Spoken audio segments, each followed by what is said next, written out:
Hey, welcome to an LA Life podcast. It is January 10th, uh, second Wednesday of the year.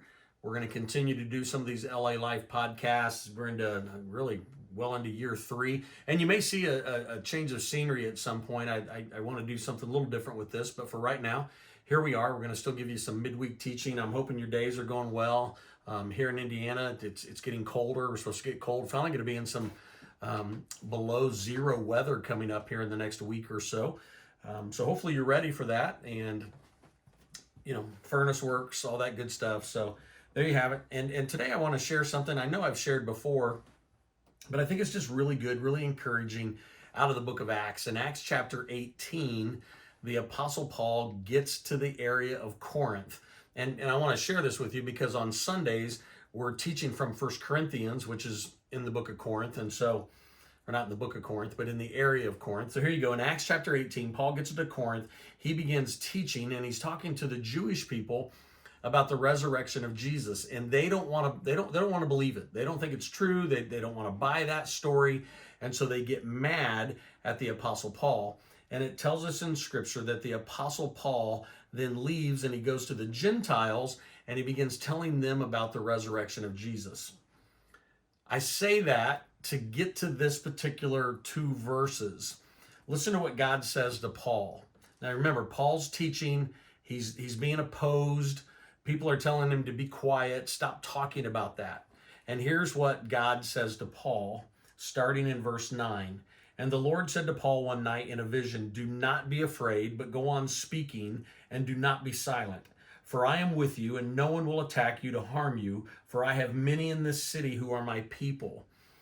I just listen again to what God says. So he says to Paul, don't be afraid, right? I've got you. Keep doing the right thing. Paul, don't stop speaking. Don't be silent. I want you to continue to tell people the right message of Jesus. And then he says, I'm with you. You're not alone. There's comfort here. And then he tells him no one's going to attack him. And it's really this last part that I think is so important. God to Paul, right? Paul keeps speaking the true message of Jesus. And then he says, I've got people in this city. I got people who are my people that are going to be your people. And we know in Acts chapter 18 for the Apostle Paul, that was guys like Silas and Timothy, a guy by the name of Crispus, a guy by the name of Sosthenes. And so God to Paul is reminding him, you're not alone, Paul. Keep doing the right thing. And I've got people in this city to help you. Mark Twain said, it's never wrong to do the right thing. I agree with that, right? It's never wrong to do the right thing. But I would say it's hard. Sometimes it's difficult. And when it's hard and difficult, we need to be reminded that God is with us. But even I don't want to say more than that, but with that, when God says there are people in my city, right? I've got people that will support you. Each one of us, we all need people that have our back. We all need people who are the ones that come alongside of us and support us and comfort us and encourage us. When we're down and struggling, we need to have those people in our life that will encourage us, right? We need the people in our life that will pat us on the back and say, good job. We need a community and a family of people who are like-minded and will support us. I think one way that we see that is in the church setting on Sunday mornings.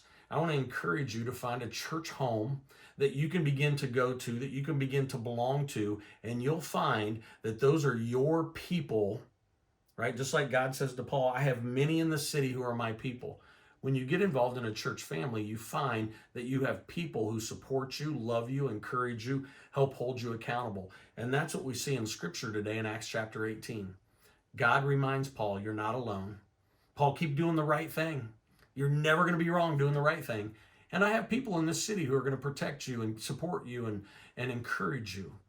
And so there it is on this January 10th, just a really simple teaching today. Who are your people? Who are the people that are in your city that support you, love you, encourage you, walk with you when you're struggling, cheer with you when you have something to cheer? I hope that you have at least 2, 3, 4 people you could come up with that are your people.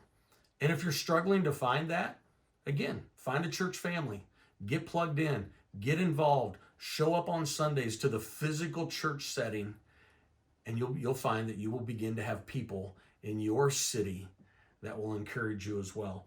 There you go. That's the simple teaching today on this January 10th. If you're looking for a church family, we're here at 9 o'clock and 10:30. I know we have other churches in our area. I've got friends at Bachelor Creek, and I got friends at Treaty, and I got friends at College Corner. I got friends at Friends Church. There's people all over, churches all over that you can call a church home and begin plugging in. There you go. Very simple. Love you guys. Hope to see you this weekend.